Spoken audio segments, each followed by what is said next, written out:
오늘 하나님 말씀은 누가복음서 9장 37절에서 45절까지 함께 교독하겠습니다.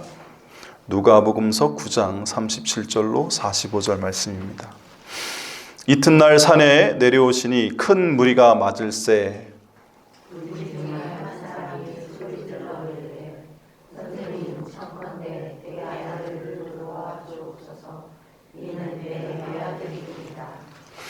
귀신이 그를 잡아 갑자기 부르짖게 하고 경련을 일으켜 거품을 흘리게 하며 몹시 상하게 하고야 겨우 떠나 가나이다.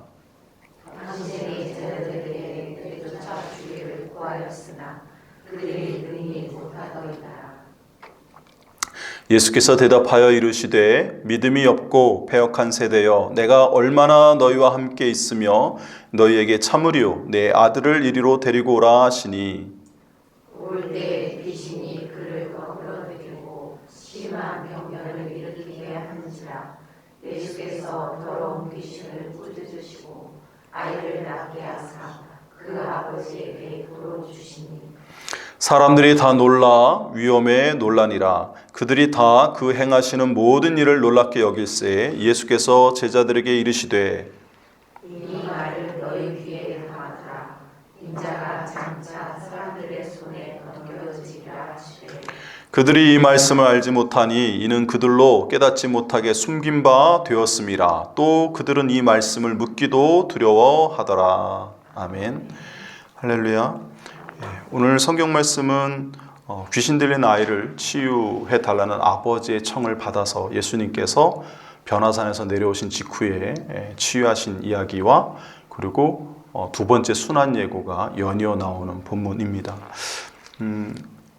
공관복음서 중에 마가복음서 제일 먼저 기록되고 마태와 누가가 거의 비슷한 시기에 나중에 이제 한 15년에서 20년 뒤에 이제 기록이 된 거거든요. 그때 마태하고 누가복음서를 쓴 마태와 누가는 마가복음서를 참조해서 썼어요. 그래서 세 복음서가 비슷한 내용이 많이 있습니다. 근데 구성이 각 교회 공동체의 상황에 맞게끔 재구성됩니다. 그래서 마가복음서 9장에 귀신 들린 아이 아버지 요청하는 이야기가 나오는데 그 직후에는 익명의 이름 없는 축기자가 귀신을 축출하는 사람이 예수님 이름으로 귀신을 축출하는 걸 요한 사도가 이제 가로막는, 그러나 예수님께서 그렇게 하지 말아라. 그는 우리 편이다. 뭐 이런 말씀하신 내용과 기타 여러 가지 단편적인 말씀들이 이어지게 됩니다.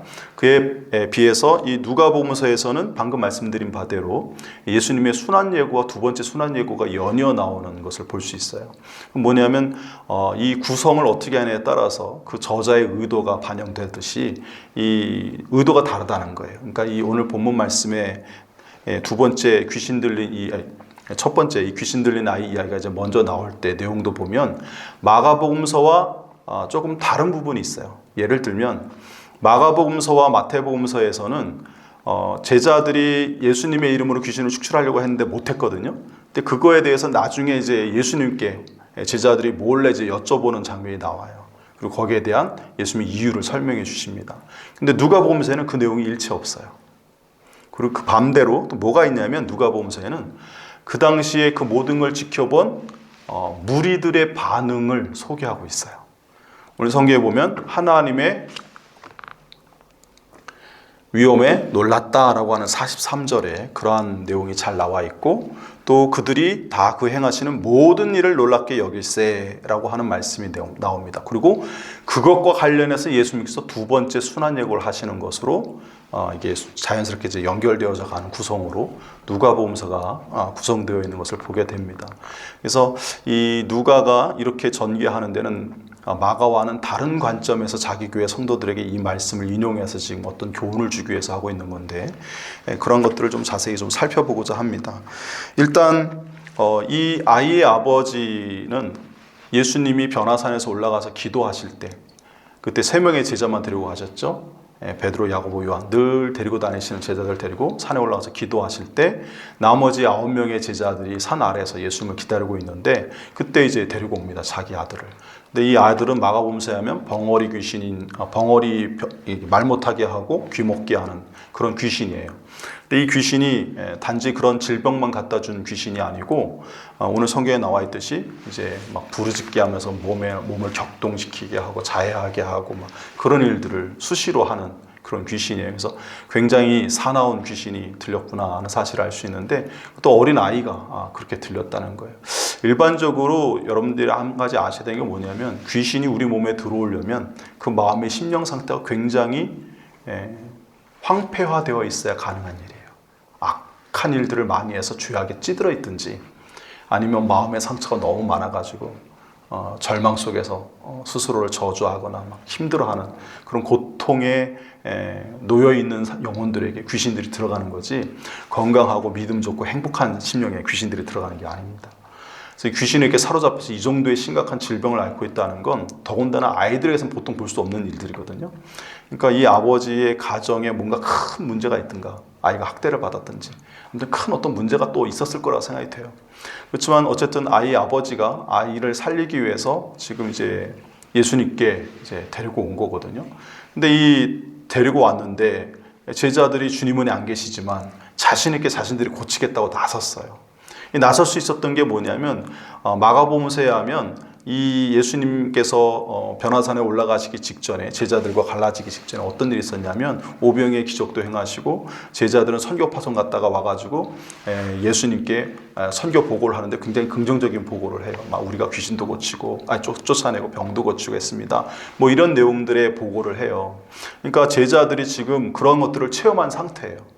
그래가지고 자신들이 예수님의 이름으로 복음 전할 때 막 능력이 나타나는 걸 경험한 상태니까 여전히 그럴 수 있는 줄 알고 이때 했는데 시도를 했는데 실패했어요.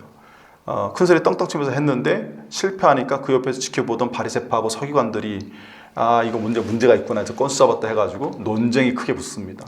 정확히 무슨 내용이 왔다 갔다 했는지는 알 수 없지만 아무튼 그걸 옥신각신 막 싸우고 있는 사이에 아이와 아이 아버지는 절망 속에 이제 슬퍼하고 있는 상황이고 그때 예수님이 내려오세요. 그랬더니 아이 아버지가 예수님 보자마자 달려가가지고 내 아이 좀 고쳐달라고 이렇게 막 요청하는 내용이 나와요.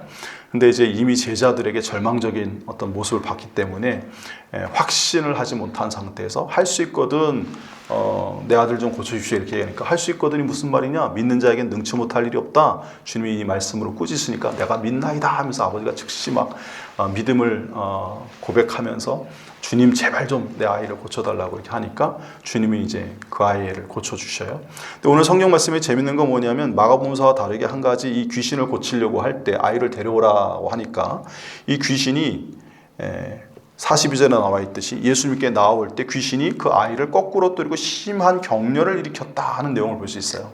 그러니까 이것은 이 귀신이 예수님 앞에 나오는 과정 속에서도 이 아이에 대한 집착 속에서 예수님의 말씀에 저항하려고 하는 그런 시도를 하는 것을 보게 되는데 그럼에도 불구하고 예수님이 이 아이를 꾸짖으시자마자 말씀으로 꾸짖으시자마자 아이가 치유되었다라는 사실을 오늘 성경 말씀을 통해서 확인하게 됩니다. 그리고 그 모습을 본 많은 사람들이 하나님의 위엄에 놀랐다 이렇게 되어 있어요.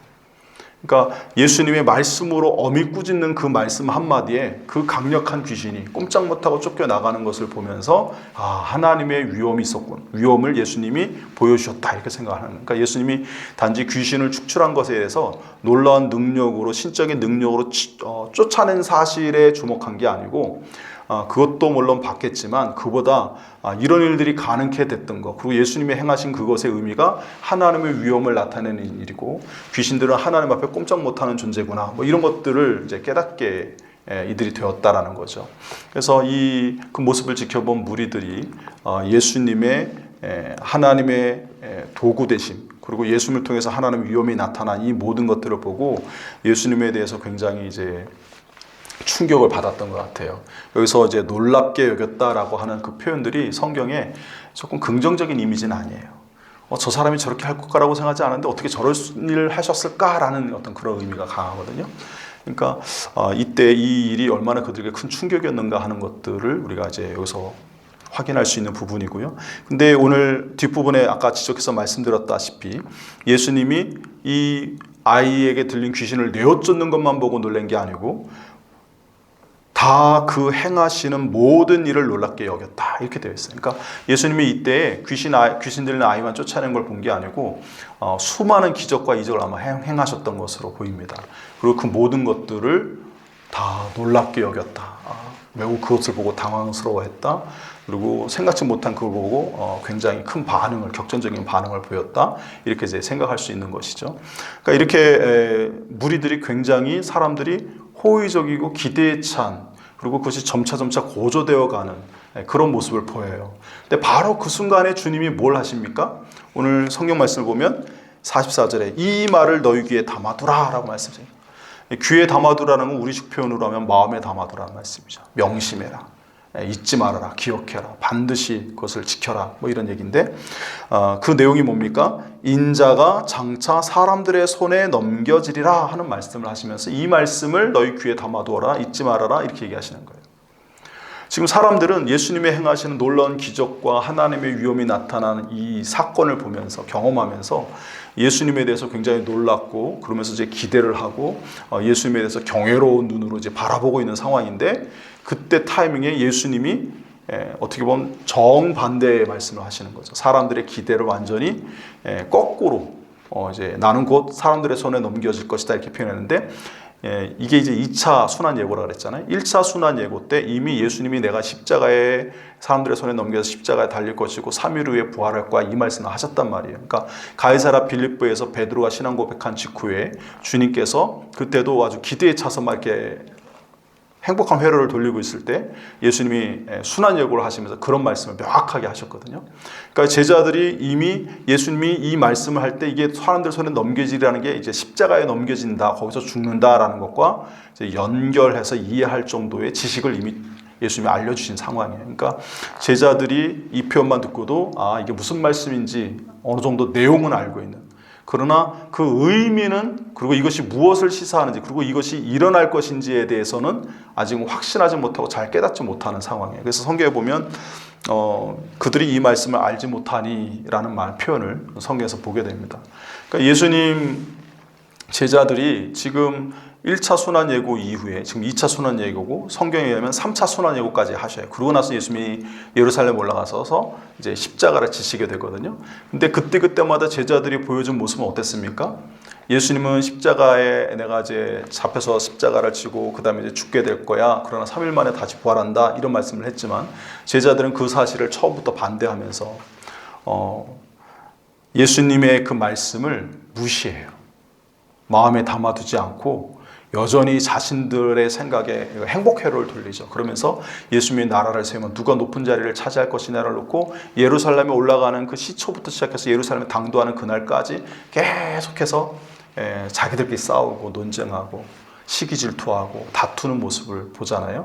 그래서 예수님이 오죽하면 2번이나 뒤돌아보시면서 먼저 된 자 나중 된다, 이런 말씀도 하시고, 또 야고보 요한에게는 너희가 마실 잔을 무엇인지 알고 구하냐, 뭐 이런 말씀하시면서 지금은 못 마실 거야, 그러나 나중에는 마시리라, 뭐 이런 말씀을 하시잖아요.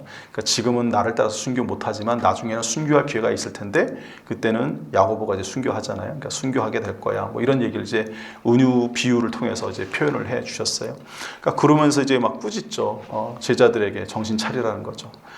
근데 이제 사람들이 오늘 본문에도 보면 행복 회로를 돌리고 있으니까 제자들도 함께 그렇게 할 거라는 생각 속에서 주님께서 그들의 마음을 아시고 지금 경고하시는 얘기예요, 사실은. 그러니까 지금 이 귀신 들린 아이의 이야기가 제자들이 왜 귀신을 내쫓지 못했느냐라고 하는 부분에 마가와 마태 경우에는 교훈을 주고 있거든요. 그래서 마가복음서에 보면 마가복음서 9장 29절에서는 기도 외에 다른 것으로는 이런 종류가 나갈 수 없느니라 라고 주님이 말씀하세요. 그래서 이 예수님께서 제자들에게 기도할 것을 강조하시는 내용이 나오고, 마태복음서는 17장 20절에 너희 믿음이 작은 까닭이라 진실로 너희에게 이르노니 만일 너희에게 믿음이 겨자씨 한 알만큼만 있어도 이 산을 명하여 여기서 저기로 옮겨지라 하면 옮겨질 것이요 또 너희가 못할 것이 없으리라 주님이 말씀하세요. 그래서 제자들이 마가복음서에서는 기도하지 않았기 때문에 너희들이 귀신을 못 쫓은 거야 라고 말씀하신 걸로 되어 있고, 마태복음서에서는 너희들이 겨자씨만한 믿음도 없어서 그래 이렇게 말씀을 하셨어요. 우리가 볼 때 이게 서로 다르니까 이게 예수님 말씀 도대체 어느 게 맞는 거야, 또 동일한 사건이 뭐 비슷한 사건이 또 있었나 뭐 이런 생각을 해볼 수 있는데, 일단 이 믿음이 있어야 귀신을 내쫓는다는 이 주님 말씀, 믿음이 없으면 못 내쫓다 하는 이 말씀이 우리가 이제 먼저 생각해 볼게. 지금 제자들이 믿음 없다 이 책망 받을 때 믿음 없으면 어떤 믿음 없습니까? 불신자들처럼 하나님이 계시다는 사실을 믿지 못하는 하나님 부재에 대한 불신앙, 하나님 존재에 대한 불신앙, 그런 측면의 믿음 없음인가? 또는 하나님의 전능하심을 부정하는 믿음 없음인가? 근데 제자들은 하나님 계신도 확신하고 있고, 그리고 자신들이 예수님의 이름을 통해서 귀신도 축출하면서 하나님의 전능하심을 예수님을 통해서 날마다 봐왔기 때문에 하나님은 고칠 수 있다는 사실을 절대적으로 신뢰하고 믿는 사람들이에요. 그러면 이 귀신 축출과 관련해서 믿음 없다는 얘기는 뭐냐? 우리가 좀 생각해 볼 필요가 있는 거죠. 어떤 믿음인 것 같아요? 예수님이 말씀하신 믿음 없다 할 때 그 믿음의 내용이 100% 쫓아낼 거라는 확신. 예. 자기들이 아니면 하나님이? 자기들이. 근데 여기서 믿음이라는 걸 우리가 먼저 생각해 봐야 되는데요. 믿음의 대상, 성경에서 말하는 믿음의 대상은 누굽니까? 사람입니까? 하나님입니까? 하나님이시죠. 우리 자신이 아니에요. 그러니까 예수님이 말씀할 때 믿음은 하나님을 대상으로 하는 믿음이지 사람이나 자기 자신에 대한 믿음을 이야기하지는 않으세요. 그러면 뭐겠어요? 제자들이 자기 자신을 믿지 못해서 100% 확신할 수 없어서 했다는 말은 성립이 안 되죠. 예. 하나님에 대한 100% 확신이 없어서 라고 하면 그건 가능한데 제자들은 그런 사람은 아니라고 아까 말씀드렸어요. 왜냐하면 날마다 예수님을 통해서 병 고친 걸 보고 있기 때문에 하나님의 이름으로 행하시는 걸 하나님이 하신다는 것에서는 조금도 의심이 없을 거예요. 그건 틀림없습니다. 그럼 도대체 뭔 믿음이 없음이기에 이런 말씀하시냐? 제자들이 이 병 고칠 때 마가복음서를 통해서 알 수 있듯이 제자들이 기도를 하지 않았다 그랬거든요. 이때 기도는 누가 합니까? 나의 부족함을 알고 하나님의 전능하심을 신뢰하여 그분의 도움을 구하는 자가 기도하는 거예요. 특히 병 고칠 때, 그죠? 그러니까 지금 근데 그걸 하지 않았다는 건 뭐예요? 제자들이 뭐 했다는 겁니까? 자기들이 고칠 수 있다고 확신했다는 뜻이에요, 역으로. 그러니까 하나님의 도움 없이도 우리가 할 수 있다라고 생각하고 가서 했는데 안 된 거예요. 쉽게 말해서 영적 교만함 속에서 하나님을 의지하지 않고 신뢰하지 않는, 그러니까 하나님을 필요로 하지 않는 하나님의 부재 상태에서 그 일을 행하는 그 행위 자체가, 그리고 하나님을 믿는 것이 아니라 자기를 믿는 이 행위 자체가 이게 성경에서 말하는 그 올바른 믿음이 없는 상태예요. 한마디로 우상숭배하고 있는 거예요. 하나님 외에 다른 것을 신뢰하고 의지하면 그게 우상숭배잖아요. 하나님에 대한 올바른 신뢰와 믿음과 기대 없이 행한 그들의 행위가 믿음 없는 행위고, 그것이 구체적으로 나타난 모습이 기도하지 않는 거예요. 그러니까 믿음 없음을 강조하신 것이나 기도하지 않은 것을 강조하신 것이나 사실은 두 개가 같은 얘기예요. 같은 맥락 속에서 동일한 이야기를 하신 것이지 다른 이야기를 하신 건 아니에요. 그러나 이제 구체적인 행위와 어떤 강조점에 있어서 마가와 마태가 좀 차이를 보이는 거예요. 그래서 각자 공동체의 상황에 마가 공동체는 너무 고난에 지금 힘든 행군을 하고 있는 전쟁터에서 피난 가는 성도들의 삶이기 때문에 날마다 주님 앞에 기도하며 눈물로 이렇게 콧물 흘려가면서 기도하고 뭐 구하고 이래야 되는 상황이고, 그래야 성도들이 마음에 하나님 주신 은혜도 누리면서 그래도 믿음을 지키면서 나아갈 수 있고, 또 이 마가 공동체에는 여러 가지 능력 행함들이 많이 나타났던 걸로 보여요. 왜냐하면 마가복음서에서 예수님의 모습은 철저하게 기적을 수행하는 모습이 아주 두드러지거든요. 그러니까 그 얘기는 뭐냐면 그러한 주님을 믿고 의지하게끔 성도들에게 소망을 주는 메시지가 계속해서 선포됐다는 거고, 그 교회에 또 그 교회가 그런 걸 필요로 했다는 뜻이기도 하고요. 반면에 마태 같은 경우는 이런 능력 행함 이런 것보다 예수님이 말씀 가르치고 신앙의 성숙 같은 거 이런 거 강조하는 교회 분위기거든요. 그 분위기가 명확하게 차이가 납니다. 어느 한 본문만 가지고 얘기하는 게 아니라 두 복음서를 비교해 보면 평행 본문이라고 해서 오늘같이 동일한 이야기를 다루는 본문에 아주 미세한 이러한 강조점이나 차이점이나 어떤 건 넣고 어떤 건 빼고 해서 그 교회 상황에 맞게끔 설교한 내용들을 보면 이제 그런 것들이 재구성이 되거든요. 그래서 그런 측면에서 놓고 볼 때 그런 차이점들이 있어요. 그러니까 마가 공동체원들은 힘들고 고난 중에 있으니까 기도를 좀 많이 해라. 그런 의미에서 주님의 이 말씀을 인용해서 그렇게 메시지로 주는 거고, 마태복음서 같은 경우는 올바른 참된 믿음에 대한 강조, 그것과 관련된 어떤 교훈을 또 줄 필요가 있기에 그렇게 설교한 거라고 볼 수 있어요. 누가도 마찬가지입니다. 이 제자들의 어떤 이런 부족한 부분을 교훈해서 올바르게 이 귀신 축출하고 예수님의 능력을 행하고 이 하나님의 영광과 위엄을 나타내는데 성도들에게 어떤 교훈을 주려고 하지 않고 아예 그 부분을 빼버렸어요. 질문하는 장면 자체를. 이 이야기 속에서 소개하지 않아요. 자기 교회 성도들에게 이 귀신 축출한 사건을 가지고 사람들이 이렇게 놀랐다 하면서 예수님이 행위를 통해서 사람들이 하나님의 위엄을 보았고 예수님이 행하시는 모든 것을 경이롭게 보기 시작했다 하는 부분을 강조해요. 근데 거기에 관련해서 예수님은 무슨 얘기를 하신 거예요? 순환에 대한 이야기를 하세요.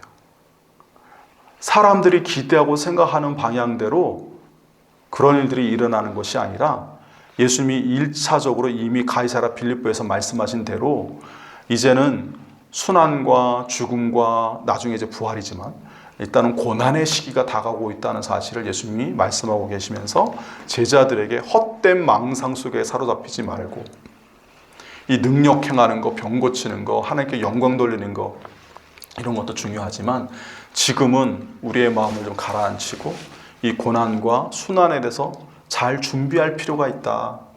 그러지 않으면 그 순간에 너희들 믿음 없음으로 하나님 앞에 부끄러운 모습을 보이게 될 것이다. 주님이 이제 그런 것들을 계속 염두에 두시고 이런 말씀들을 하시는 거죠.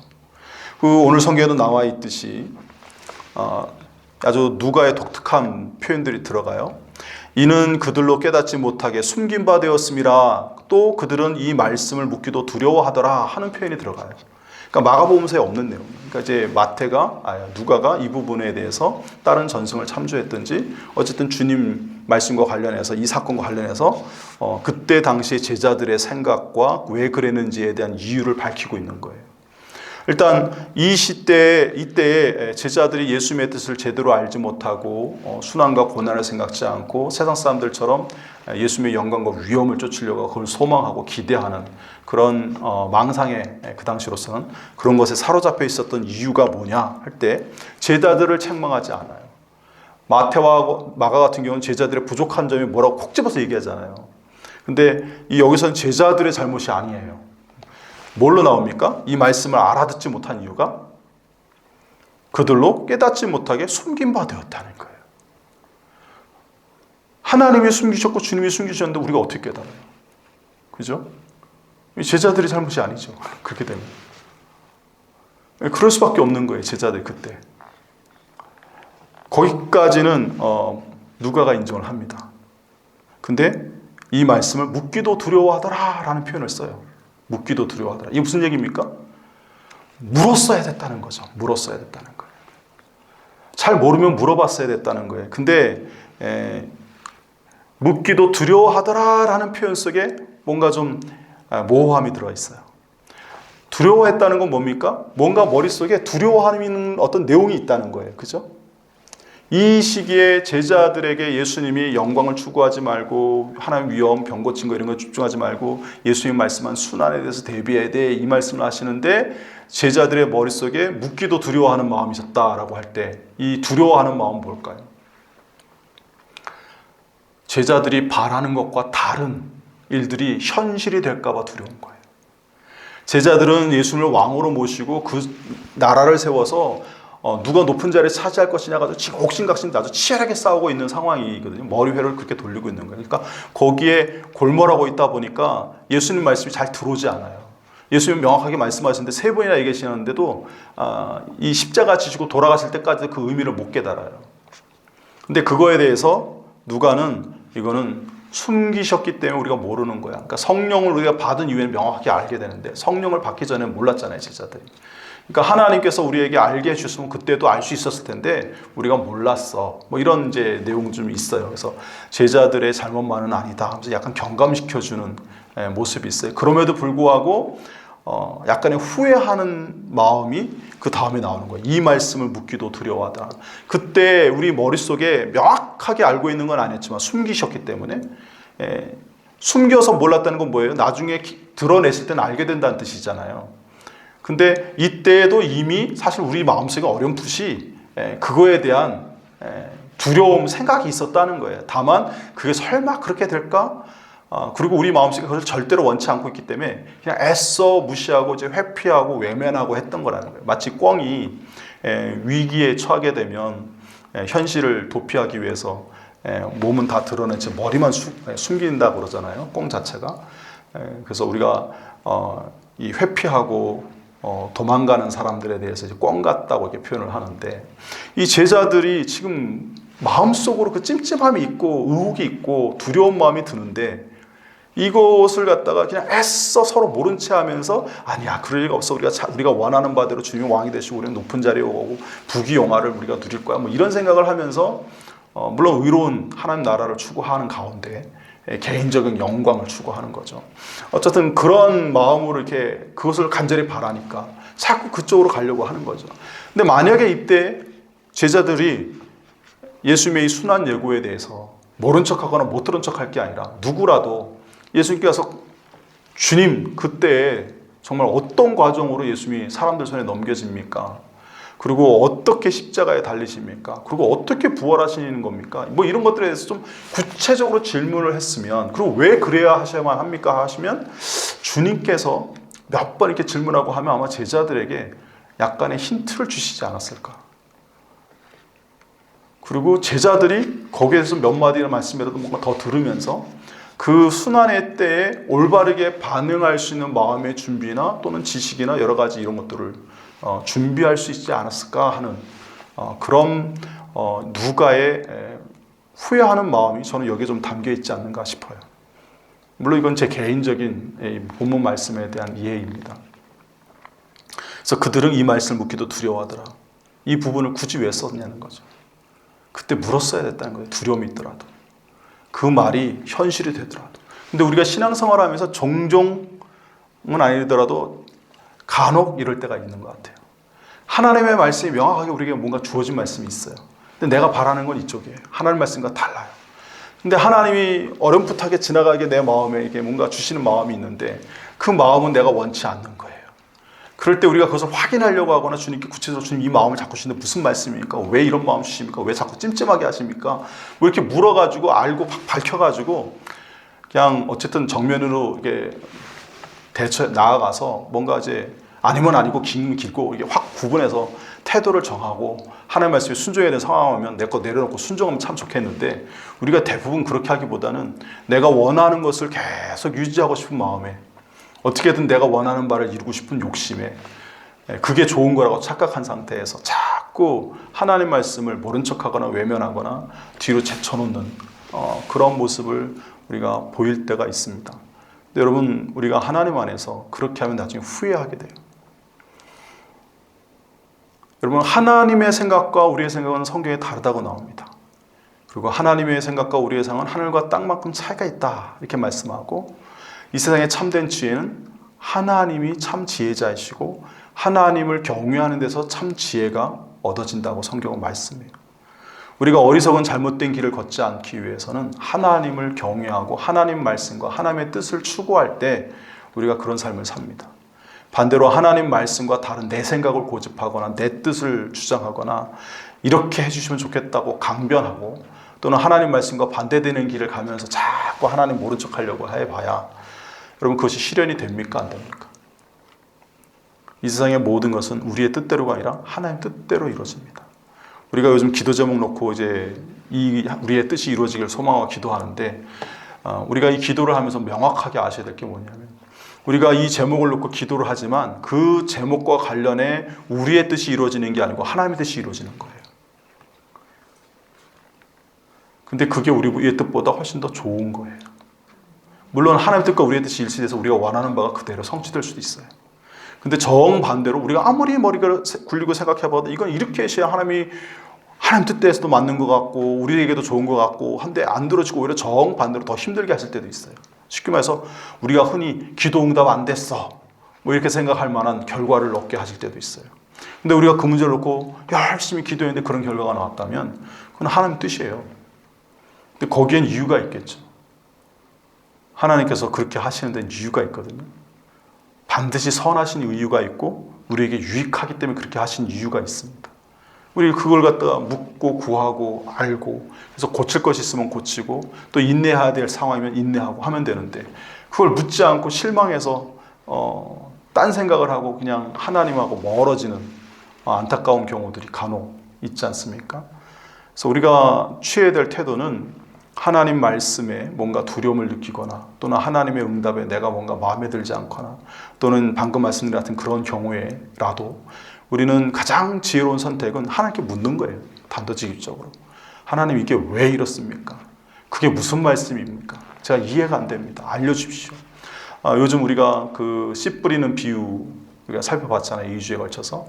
근데 예수님이 해설해 주신 이유가 뭡니까? 예수님이 홀로 계실 때 그 곁에 남아있던 자들과 제자들이 예수님께 묻잖아요. 예수님 이 비유가 도대체 무슨 뜻입니까? 우리가 모르겠습니다. 주님이 가르쳐 주시잖아요. 너희들은 하나님의 비밀을 내가 너희에게는 주었다 하시면서 가르쳐 주시잖아요. 여러분 우리는 하나님 나라의 비밀을 주님으로부터 받는 자예요. 우리가 물으면 주님이 알려주셔요. 왜 그렇게 하셨는지, 왜 그렇게 돌아가게 하셨는지, 왜 실패하게 하셨는지, 심지어는 왜 아픔을 주셨는지, 왜 이렇게 쉽게 이건 또 해결해 주셨는지, 하나님의 계획이 무엇인지 알려주신다니까. 근데 하나님이 여러 번 말씀하시는데도 이제 우리는 자꾸 외면하고 싶은 마음이 있으니까 들었어도 못 들은 척 할 때가 있죠. 우리 애기들이 이리 와 하는데 안 오고 딴짓하면서 못 들은 척하고 가는 경우 있잖아요. 애기들조차도. 그러니까 분명히 하나님 말씀을 다 우리가 들었는데 우리가 못 들은 척 할 때가 참 많고 모른 척 하지만 그거는 해법이 아닙니다. 여러분 세상의 모든 것은 하나님의 주권대로 하나님 뜻대로 이루어지게 되어 있음을 분명히 아시고 믿으시길 바랍니다. 가장 좋은 방법은 하나님의 뜻을 정면으로 받아들이는 거예요. 말씀을 듣고 수용하는 거. 그게 가장 지혜로운 방법이고 동의가 안 되더라도 일단 수용하고 그거에서 묻고 구해서 깨달아 알게 되는 것이 그게 하나님 보시기에 합당한 삶이고 지혜로운 삶인 줄 여러분 믿으시길 바랍니다.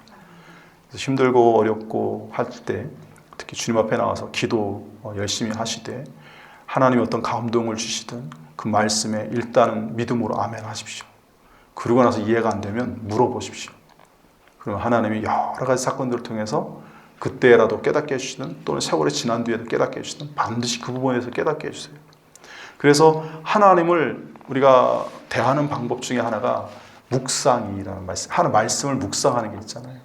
그러니까 말씀을 읽는 게 아니고 묵상하는 거예요. 그것도 어떻게 묵상합니까? 아침과 저녁마다 아침과 저녁으로 하나 주야로 하나님 말씀을 묵상하는 거.